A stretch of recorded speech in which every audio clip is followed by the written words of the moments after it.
Welcome to Thriver TV, the place to break free from narcissistic abuse with quantum tools and understandings. Yesterday we did the book launch, and the two time zones of USA and UK and Europe, and it was amazing. Thank you everybody for turning up and having so much fun. And the official book launch has been absolutely breathtaking. It's been incredible. My new book, You Can Thrive After Narcissistic Abuse, is already hitting some of the Amazon bestseller lists. And we are #1 in domestic partner abuse worldwide already. That happened overnight. So thank you so much everybody in the community that's been supporting this mission, who's ordered my book. And I just want you to know that none of this would be possible without you beautiful people. And we are all angels doing angels work together to raise awareness, and I love you all so much. So thank you for being a part of something this special, teaching people that they can heal and they can thrive after narcissistic abuse. So this journey's just beginning. It's really so exciting. I want to talk to you today about a very important topic which is so related to all of this, and it's one that I am so passionate about. Because this is the deal. We have all been taught to terminally self-avoid and self-abandon. That's been our human, normal thing that we've all been doing. We were told not to feel our feelings. The good ones are okay, but don't feel the bad ones, because we're supposed to ignore them, numb them out, run from them, and do anything possible at all to distract ourselves from them. But does it work? Do we get better as a result of doing this? I want to look at this logically. What would happen if we had a car engine that started grinding and making noises? Would we just keep driving it until the car engine seized or it blew up? Of course we wouldn't do that. If we had a ceiling that is dripping water, would we pretend that it isn't and just carry on until the leak gets so bad that our furniture and our carpet is ruined? Of course we wouldn't do that either. And if we suffered a physical gaping wound, would we refuse to treat it until it turned gangrene? No, of course not. So why on earth do we think that emotional wounds screaming out to get our attention are any different? I get it that none of us enjoy feeling painful feelings because they hurt. And what we've been taught about them certainly doesn't help. Messages like, if you turn inwards, you will relive that trauma and it could make it impossible for you to function. Now, especially with the healing processes that we have available today, self-abandoning our emotions is wrong town. It's a totally false premise that I want to help you get past today. And I hope you understand as a result of this video that your entire life depends on you getting past this. I want to talk about the truth of your inner being. And I want you to imagine this: a young child, maybe your son or daughter, calling out to you, "Mum or Dad, I'm sad, nobody loves me, I hate myself, I'm no good, I don't deserve to be here, I'm all alone," which are all normal, unhealed traumas that are a part of the human condition. And you pushed this child aside and you said, "Go away, not listening." And now I'm going to turn to this TV, social media, alcohol, cigarettes, drugs, food, or this abusive person that I'm trying to make love me, no matter how badly they're abusing me, so that I don't have to listen to you and so that I can try to feel better about myself. How on earth do you think that this child is going to react to you treating him or her that way? Of course, this child is going to feel even more abandoned and frantic, more unlovable, defective and damaged, and the anxiety or depression or post-traumatic stress disorder or fibromyalgia or assorted nervous system, mental and physical disorders, they're all going to get worse. What else could happen? It's no different to the unattended car engine that's getting close to seizing, the water coming through the ceiling increasing, and the physical wound starting to get a nasty red ring around it. And add on the feelings of being totally invalidated and made to feel completely irrelevant. How dare you have feelings or think that you're worthy of even existing is the message that child would receive. Are you starting to understand what you may be doing to your inner being? I know what I used to do to mine. I used to tell her to shut up and that she was a failure. And then I tried to bully and punish her into shape. And disastrously, rather than turning inwards to love, hold and heal her back to wholeness, I tried to assign false sources to do that. Additionally, apart from my own self-condemning conditional love, how often was I abusing her further with pathological, cruel, controlling and abusive false lovers, as well as crippling self-medication choices like cigarettes, alcohol and workaholism all the time. So was it any wonder that eventually, because I wasn't turning inwards with the love and the devotion we should have for any child, including our own inner children, that she completely broke down with an adrenal and psychotic blowout. This is a thing. We all vow and declare that the state we're in is because of what other people have done to us. Yet I promise you that the conditions we remain stuck in are because the one person that your inner being is waiting for hasn't shown up yet. You. How bad does it have to get before your inner being finally gets your attention? How bad does it have to get before you stop using the wrong people, addictions and distractions to try to numb out the inner screams, which is only making them worse? Are you aware that not only are the screams getting louder, your life is breaking down like the car engine, sealing and gangrenous wound? And then you have to use even more energy trying to self-avoid and self-abandon to survive. This metaphoric can does not get any better by kicking it down the road. It can only heal if we turn around and pick it up and deal with it. So, our wounds project themselves out into life. Let's have a look at that topic. I was like so many of us. I thought that turning inwards to meet my pain was the wrong thing to do. Instead, I was all pumped up on law of attraction stuff. Don't focus on what hurts and instead just focus on the good stuff and create that. Yet doing that was totally ignoring my inner wounds and traumas, the young, unhealed parts of myself that dearly needed me. And it took me a while to understand point blank, no one is coming. Yet, people did come, the wrong people. Exactly the people who confirmed more of my inner wounds, which were the feelings of being unlovable, being terrified to assert myself, the inability to speak up, say no, and lay healthy boundaries.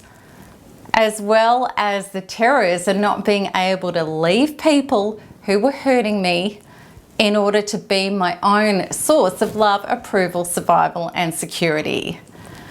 These people were catalysts representing my unmet parts, the unconscious meeting me in a conscious way.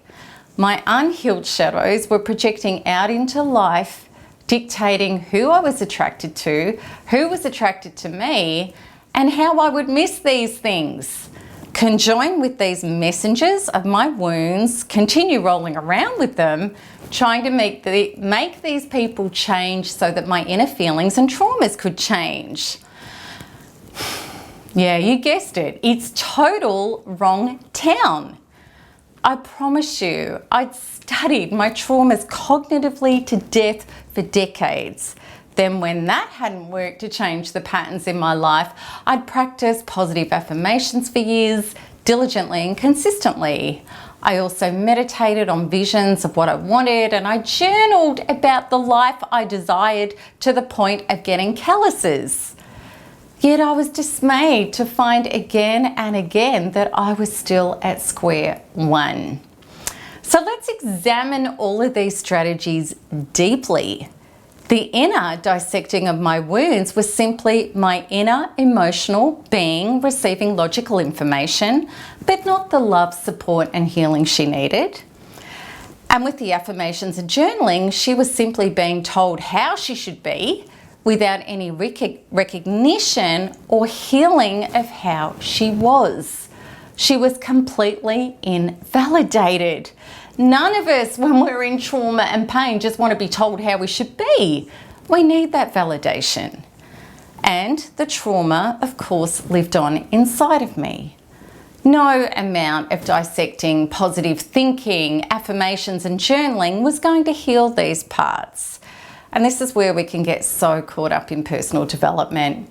Yes, it is better than ignoring that we have issues and just continuing to drink, eat, smoke, or use self-hatred or abusive sex and toxic people to try to self-medicate. Yet, it still constitutes self-abandonment and self-avoiding. We're still only using band-aids to try to manage our wounds because we still haven't gone inside to fully self-partner and love ourselves enough to feel them and then let them go. You may wonder, like I did, why the pain always returns. The patterns don't change, and we have to up the ante on all our self-development practices to try to survive our wounds. And it's exhausting if they're big. And sometimes we just can't do it. So now you may be starting to understand why the pain and the patterns just keep coming back. I really love understanding that if we don't go within, we go without. Narcissistic abuse for myself, as it's been for so many of you as well, is a game over proposition. Now we have internal wounds so activated that we can't drown them out anymore. And that's when I discovered no amount of my old coping strategies were going to cut it anymore. I started to understand that law of attraction processes for severe trauma is completely ineffective for most people, including myself. You can't park a Ferrari in a garage that is clogged up with a rusty old wreck. You can't put ice cream on top of poop, as the late Debbie Ford famously said. In neuroscience terms, when severe trauma is activated, the brain can only think in the range of the trauma, as neuroscientists are now researching and proving. There are very real chemical reasons why trying to think our way out of what hurts is impossible if what hurts is big. And because we're not getting better and the trauma is still screaming inside us, that doesn't mean that we're defective any more than it means we should be trying to keep ignoring it. It means that we haven't yet realized how to meet our traumas the right way and heal for real. Quantum scientists believe that there is an inner universe inside of us generating the universe outside of us. I totally 100% agree. This inner universe is our emotional composition, our beliefs and feelings regarding every topic in our life. Whatever hurts tells us that we have trauma in place, causing a false belief that is generating traumatic experiences in our life, which will continue to do so on that topic until reprogrammed. Yet by ignoring this, as we were taught to do, we powerlessly run around trying to learn about and change everything outside of ourselves in order to get a different inner experience, which means to feel whole, loved, and safe. Can you see how this is completely back to front now? If we don't go within, we go without. And if we don't tend to this fragile, ever powerful, creative part of ourselves, our inner being, we're always going to come up empty. So how do we heal our traumas for real? Turn inwards with love. And this means recognizing the true purpose of trauma coming up inside us as the glorious, correct signal to let us know that an adjustment is required to come back to health. Just like the grinding engine, the dripping roof, and the painful physical wound. Can you imagine if these signals were not present and we didn't know? Are they not a blessing in disguise? So rather than condemning, demonizing, and vilifying our bad feelings, we can accept them with love. And I want you to repeat after me this statement first, and I'll just give you a warning. Listen to it first before deciding whether you want to say it or not. So this is the statement, and if you really believe this, I want you to say it out loud. I hate my negative emotions. If you're already a thriver, you know you won't even want to go there and say that to yourself. So, okay, if you did say this, I'm not judging you in any shape or form because I used to believe and think that as well. And if you did say this, which is perfectly normal and human, how did it feel in your body? And I want you to be really honest. Feel that statement in your body. I hate my negative emotions. Okay, so we'll just shake that off. And now I want you to say to yourself, say it out loud, I bless and accept this feeling. Now, gloriously, I can go inwards to hold, feel, load up, and let go of this trauma. Bring in the light, heal this, and expand beyond this painful pattern and pain into the next highest and freer version of myself. And you may want to go to the transcript and say that a few times. And I want you to check in. How does this feel in your body? How does it feel?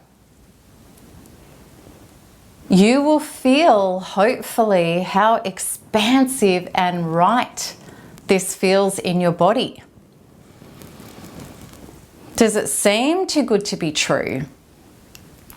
I've just described to you the Quantum Freedom healing process in NARP that myself and thousands of thrivers use every day to live this lifestyle. Okay, so I want you to pause this video, scroll down, and write what these statements brought up for you. And as I'm telling you time and time again, if you want to heal from narcissistic abuse, you have to get out of your head and into your body and start healing there. It's the only way. How do you think we got into this mess in the first place? I promise you it's because we were totally out of our body and not integrated, and there was no one home. Do you understand what the opposite of integration is? It's disintegration, which is exactly what narcissistic abuse is, and it's time to end that. And we can end it. We have the super tools and we have the ways. We're all coded in our DNA to heal for real. Tragically, we were trained out of this. But I can help you reconnect back to it, just as I and countless people in this community have been. These people and my previous self, like you, were terrified about turning inwards, yet found when we did it the right way that the relief was indescribable. And we wondered why on earth we hadn't done it sooner and why we weren't taught it. I promise you that most people, even at their first quantum freedom healing experience, even if abuse and trauma is all that they've ever known, feel real somatic relief, hope, and love for themselves because of turning inwards the right way. But you don't have to take my word for it. You really need to experience it personally to know that what I'm saying is true, because you'll feel it. That's when you'll know it. And you can do that here. You can join in my free workshop with me, because I want to help hold your hand and your heart and connect you lovingly with yourself and show you how to load up and release your wounds and make room to bring in the good stuff, which will grant you a shift, which is instant healing. And we all have the power to do this when we know how to do it. And you can join me here to do this. It's time by clicking the link at the top right of this video. So I hope that's really hit home for a lot of you, and I'm so looking forward to answering your comments and questions as ever. And also too, if you want to check out my book, go to youkanthrivebook.com. And until next time, you know how it goes. Keep smiling, keep healing, keep thriving, because there's nothing else to do. Lots of love. Bye-bye.